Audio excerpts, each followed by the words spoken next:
मराठा आरक्षण को लेकर मारूफ समाजी जहदकार और गाड़े अभ्यासक दाते पाटिल साहब ने अन्न त्याग अनशन शुरू किया है डिविजनल कमिश्नर ऑफिस के पास। उनके क्या डिमांड्स है और क्यों अन्न त्याग किया है उस बारे में जानने की कोशिश करते हैं। जी पाटिल साहब, क्या डिमांड्स है? हमारी डिमांड तो आरक्षण से लेकर गए आरक्षण के ताल्लुक से है। हम काफ़ी दिनों से मांग कर रहे थे कि मराठा समाज को कानून में टिकने वाला, कोर्ट में टिकने वाला, शाश्वत यानी कॉन्फिडेंस वाला रिजर्वेशन चाहिए, जो कि कानूनन बेस के ऊपर और कॉन्स्टिट्यूशनल बेस के ऊपर वो मंजूर हो, उसके खिलाफ में कोई स्टे ना मिले।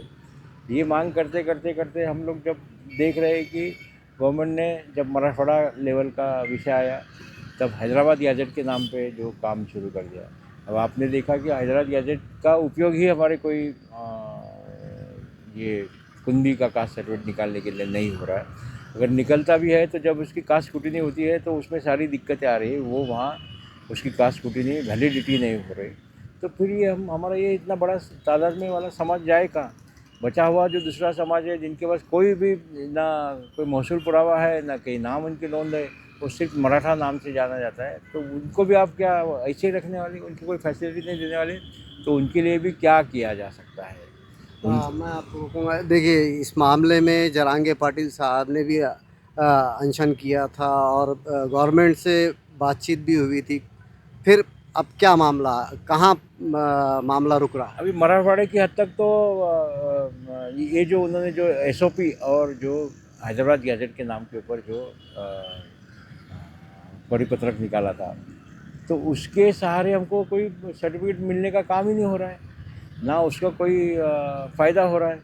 आप देखेंगे कि अभी रोज़ न्यूज़ आ रही, इनका कास्ट सर्टिफिकेट इनवैलिड हो गया, इनका रिजेक्ट हो गया, इनका ख़त्म हो गया, उनका ख़त्म हो गया। ऐसा करते करते अभी हमारे बच्चों ने एडमिशन लेके रखा है, कास्ट सर्टिफिकेट बनाया है। अगर खुदा ना खास्ता हमारे वो बच्चों का भी सर्टिफिकेट अगर कैंसिल हो जाएगा, रद्द हो जाएगा, तो फिर ये हमारे बच्चे ने आगे पढ़ाई लिखाई नहीं करना क्या? ऐसे कितने बच्चों के कास्ट सर्टिफिकेट रिजेक्ट होने का खदशा है? अभी देखो, मेडिकल हो, इंजीनियरिंग का हो, टेक्निकल एजुकेशन हो या नॉन टेक्निकल एजुकेशन हो, ये सारे के सारे इसमें मराठवाड़े में जितने भी गवर्नमेंट के कॉलेजेस हैं, जितने भी यूनिवर्सिटीज़ है, या महाराष्ट्र में जितने, हर जगह पे बड़ी तादाद में बच्चों ने वहाँ अपना एडमिशन लेने का काम कर रखा है। और जिनके पास ये पुरावाई के सहारे जो कास्ट सर्टिफिकेट है, वो उन्होंने दाखिल कर दिया, और गवर्नमेंट ने बताया कि 6 महीने के अंदर आपको इसकी वैलिडिटी सर्टिफिकेट ला के देना पड़ेगा। अब 6 महीने तो यूं ही बीत जाएंगे। जब 6 महीने का आखिरी दिन आएगा और तब अगर रिजेक्ट हो जाएगा, तो ये बच्चे हमारे जाएंगे कहाँ? इसलिए हमने उनको कहा था, हमारा कहना ऐसा है कि कानून में टिकने वाला, कॉन्स्टिट्यूशन लेवल पर टिकने वाला आरक्षण हमको आप दीजिए।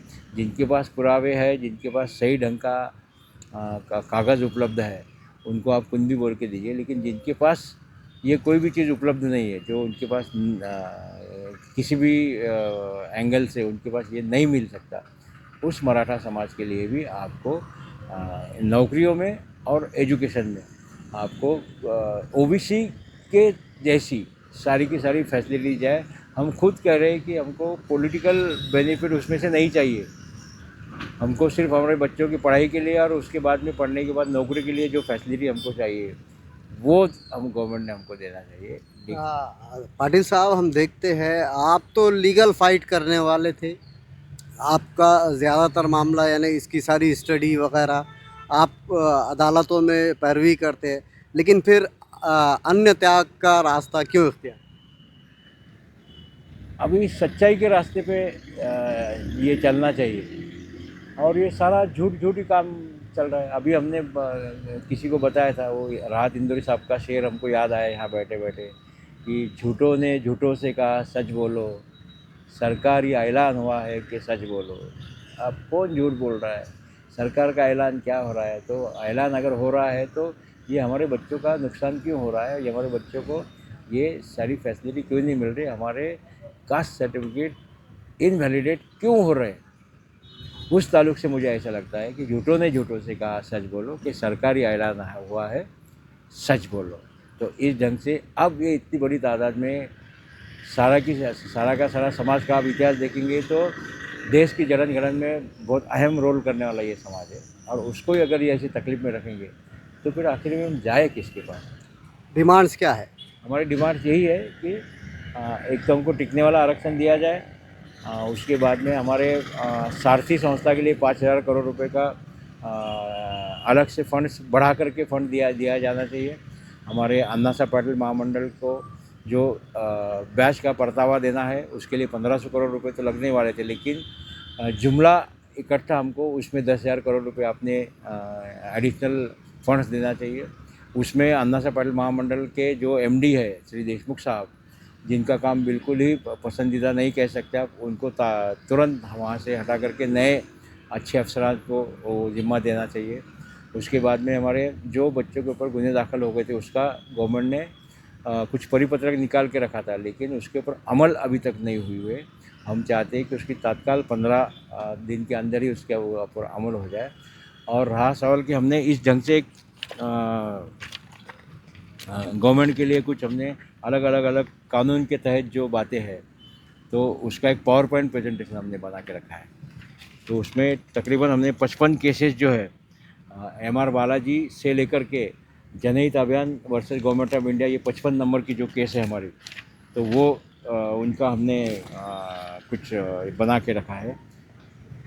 तो ये सारा प्रेजेंटेशन हमारा काम में आया और गवर्नमेंट का काम बचना चाहिए, इसलिए हमने अलग अलग जो जजमेंट है हमने एक जगह तो आपको भी और आपके माध्यम से पहली बार लोगों के सामने जाने वाला है।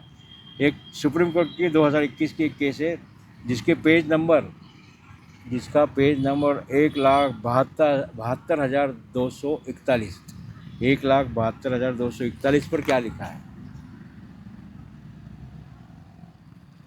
और गवर्नमेंट को इससे बड़ा सहयोग हम क्या करें।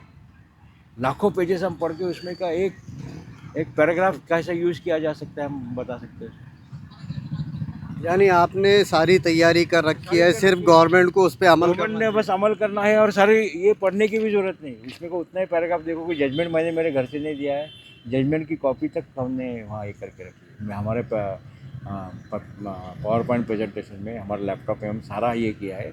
ये सब आप देखेंगे तो इसका फ़ायदा यही नहीं, तो ये सारे के सारा फ़ायदा देश में जितने भी लोग आरक्षण के लिस्ट में वेटिंग में है, उसमें जाट हो, पाटीदार हो, गुज्जर हो, मीना हो, रेड्डी हो, मुस्लिम समाज हो, ये सभी तबकों को उसका फ़ायदा होने वाला है।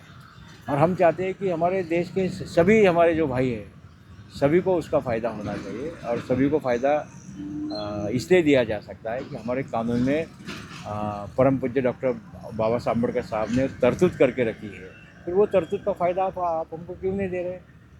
तो इसलिए हमने गवर्नमेंट को और इजी हो इसलिए सारी बातें बना के रखी है।